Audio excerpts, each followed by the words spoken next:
정치가들의 사고방식이 그겁니다. 그 대신 아타나시우스는 지지자들이 몇 명 안 됐어요. 젊고 아타나시우스를 손을 들어줘가지고 아타나시우스의 이론이 옳다고 손을 들어주면 이놈은 자간 소수밖에 지지하는 사람이 없는데도 불구하고 황제가 손을 들어주어서 승리를 하니까 기고만장할 뿐만 아니라 자기에게 대해서 생명이라도 바칠 정도로 충성할 게 아니냐. 황제의 압력을 사용을 해가지고 아타나시우스의 이론이 맞다고 손을 들어준 것입니다. 근데 이제 그때나 이때나 목사들은 별로 돈이 없는 사람들이어서 저희가 여비도 다 황제가 지불했고 와서 있는 동안에 니케이아에 집계를 해 있는 동안에 잘 먹여주고 술 원래 기독교에서도 술을 마셨으니까 술 자간 진탕에 대접을 해주고 그랬거든. 그 대신 그러니까 황제가 지지하는 사람을 지지하고 기분 좋게 만들어주면 갈 때 여비도 두둑히 줘가지고 가는 길도 편하게 갈 수 있을 가능성이 생기는 거다니. 그러니까 황제가 아타나시우스 손을 들어주니까 저마다 아타나시우스 손을 들어주는 일에 찬성을 해가지고 아타나시우스의 이론이 채택이 된 것입니다. 그러니까 이제 그렇게 비정상적인 사건. 근데 이제 이 문제가 이것입니다. 여러분들이 다른 데 가서 신학 공부를 해보시면 아는데 이렇게 자세히 설명하는 사람이 별로 없고, 그러니까 아타나시우스의 신조가 하나님과 본질이 같다고 했고, 그러니까 니케이아 공회에는 기독교 역사상 최고로 좋았던 교회 집회였다. 그렇게 평가를 대개가 합니다. 삼위일체론이 처음으로 확립이 됐다. 실제로는요, 황제가 재력을 가지고 교회의 일에 간섭하기 시작한 출발점이에요. 그때까지는 로마가 기독교를 박해했었기 때문에 박해를 받으면서 꾸준하게 성장을 했기 때문에 순수성을 유지할 수가 있었다고. 그러니까 도대체 기독교에 까닭없이 쫓아오는 사람도 없고 들어오는 사람도 별로 없었을 거 아니에요. 박해받는 집단에 가담하고 싶은 사람도 별로 없을 거다니. 어쩌다가 괴물들이나 있고 그렇긴 그러겠지만. 그러니까 아타나시우스를 지지를 해 주니까 그 아타나시우스 이론, 그리스도의 본질은 하나님의 본질과 같다는 이론이 채택이 된 것입니다. 그 대신 유세비우스 이론 비슷하다든지 혹은 전혀 다르다든지 하는 이론은 이단 사설로 정죄가 돼가지고 처벌받는 결과가 된 거예요. 축출당하는 결과가 된 것입니다. 근데 그게 오래 갈 수가 없죠. 원래가 얘기했던 것처럼 유세비우스를 지지하는 이론이 제일 많았고 사람이 또 이제 교부들 중에 장로들 중에 그 다음에가 아리우스를 지지하는 이론이 그 다음이고 아타나시우스를 지지하는 이론이 제일 적었다고 그랬으니까 제일 소수가 황제의 압력에 의해서 승리를 하는 경우 순복하는 경우가 별로 없습니다. 즉석에서는 아무 소리도 못하지만 돌아서서는 황제가 예수를 되었이 간섭해가지고 우리가 이 모양 이 꼴이 됐다 뭐 등등으로 불경을 하게 말이죠. 그래서 이 니케이아 공회의 결과 초창기에는 아타나시우스가 승승장구자가 최고로 출세를 하는 것 같았습니다. 근데 교인들이 따라오지를 않는 거예요. 저놈은 황제의 총애를 받아가지고 자꾸 승리를 하는 놈이고, 그러니까 저놈은 조심을 해야 된다. 이래가지고 지지를 별로 안 한다고. 결과적으로는 미움을 받아가지고 축출을 당해가지고 파문 처분 당해가지고 쫓겨나고, 그래가지고 이제 축출됐던 아리우스나 유세비우스가 득세해서 다시 정권을 장악하는, 교권을 장악하는 결과가 되고, 그랬다가 또 얼마 지나가지고 황제의 영향력 이런 것에 의해서 유세비우스하고 아리우스는 또 쫓겨나고 다시 아타나시우스가 돌아오고, 이렇게 엎치락 뒤치락을 여러 번 했습니다. 이렇게 황제가 권력을 가지고 기독교에 간섭하기 시작한 것이 이게 앙화가 돼가지고 그때 이후로 교회가 세속화되고 부패되기를 시작을 한 것입니다. 교회가 순수성을 잃고 권력자에게 아부하는 집단을 아부 집단으로 변질이 된 것이에요. 근데 이제 그렇게 그 그리스도의 본질은 아버지의 본질과 같다. 그러니까 이제 본질에 관한 이론은 이유는 여하간에 아타나시우스의 이론이 채택이 된 상황이 된 것입니다. 합법적으로. 그러고 나니까 두 번째로 발전선 논쟁이 생겼는데 발전선 논쟁은 여러분들이 노트 A 이 논쟁은 요한복음 15장 26절에서 6절의 해석에서 나왔다라고 그렇게 되어 있는데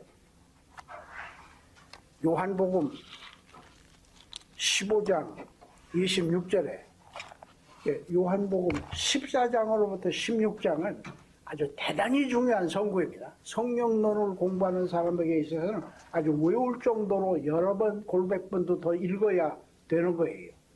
그러니까 대개 다른 교리와 같지 않게 다르게 대개의 경우 조금씩 발전돼서 아버지의 성격 이렇게 발전된 것이 아니라 보혜사 성령을 보내시겠다는 얘기를 예수님께서 십자가에 달리시기 아마 3, 4일 전일 겁니다.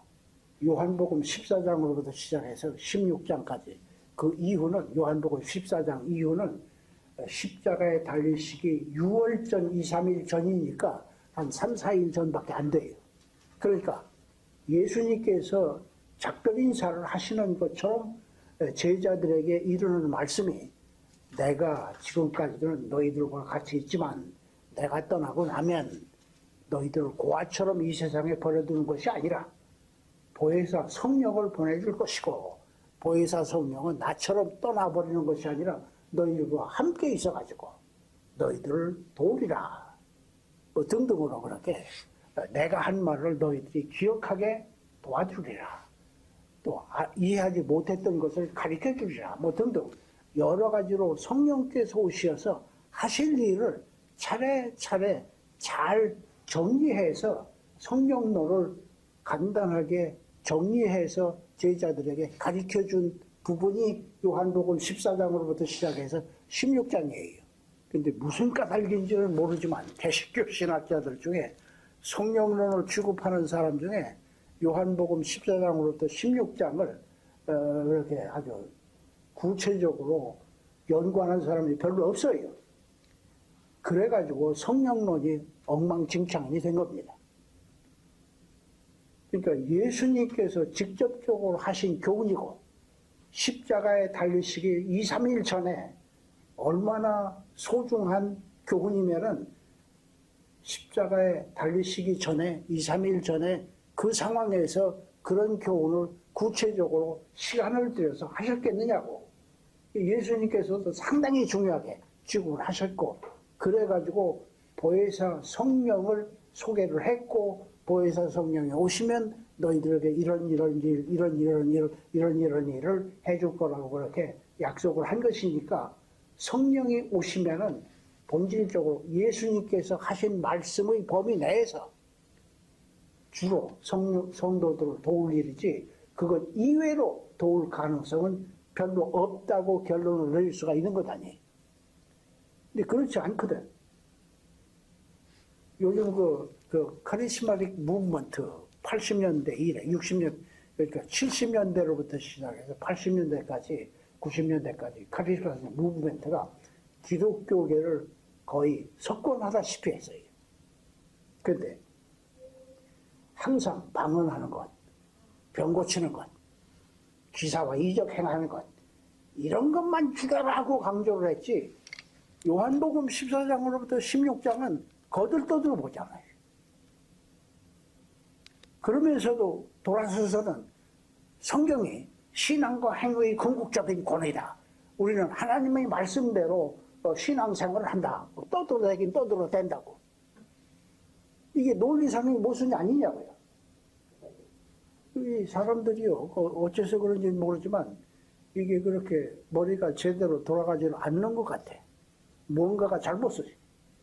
나는 그런 것이 아마 사탄의 역사일 거라고 생각을 하긴 합니다만은, 아니, 예수님께서 이렇게 잡혀서 순환받으시기 전에 신경을 기울여서 강조해서 교훈했던 말씀을 어떻게 그렇게 까마득하게 잃어버리고 생각조차 하는 사람이 없느냐고.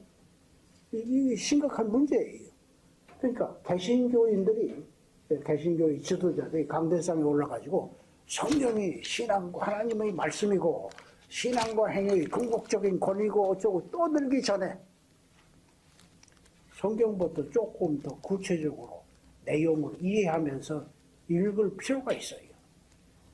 근데 이제 성경이 중요해서 읽는 것을 강조하다가 보니까 성경 암송대회도 자주 하고 성경 퀴즈대회도 자주 하고, 그런데요, 실제로 목사님들의 설교 내용을 보면 본문은 성고를 의뢰 읽어요.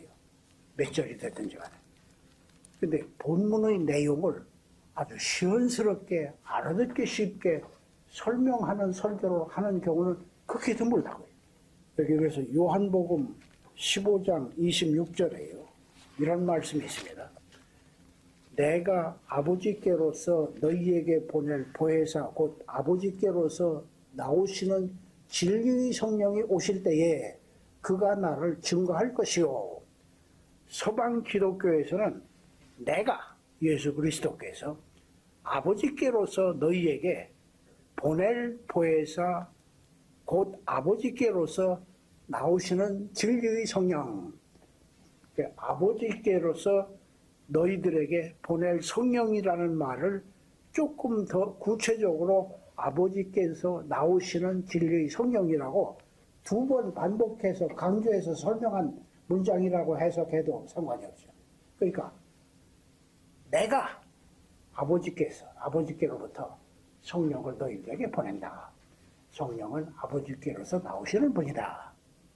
동방교에서는 첫 번째 내가 아버지께로서 보낸다는 말은 제쳐놓고 아버지께로서 나오시는 성령이라는 문구만 가지고 이 말의 말씀은, 그러니까 예수는 상관이 없고 아버지께로서만 성령이 나온다라고 주장을 해가지고 소위 그 발진설 논쟁, 발진설이라고 우리말로 번역이 된 것은 예수 그리스도를 설명할 때는 출생설을 따집니다. 아버지에게서 예수가 출생했다. 독생자, 홀로 출생하신 아들, 그래서 독생자 예수 그리스도라고 그렇게 설명을 하죠. 그런데요, 그 독생자라는 문구가 하나님이 남자인데 어느 날 갑작스럽게 아이를 낳다가 여자처럼 낳아서 아버지께로서 낳았다는 뜻이 아니고 그 관계를 설명하는 수어로 아버지께로서 출생했다고 독생자라는 수어를 사용하기 시작한 것입니다. 그래서 이제 신학적으로 원래 그 관계는 영원한 관계, 필연적인 관계를 의미하는 관계이다. 그러니까 아버지의 아들, 아버지와 아들과의 관계는 그러니까 생물학적인 관계 혹은 시간적인 관계를 의미하는 것이 아니라 영원한 관계, 필연적인 관계, 하나님이 하나님으로서 존재하기 위해서는 을의 아버지와 아들로 존재할 수밖에 없었다. 그것이 필연적인 관계라는 뜻이고 영원한 관계라는 뜻이 그런 얘기입니다.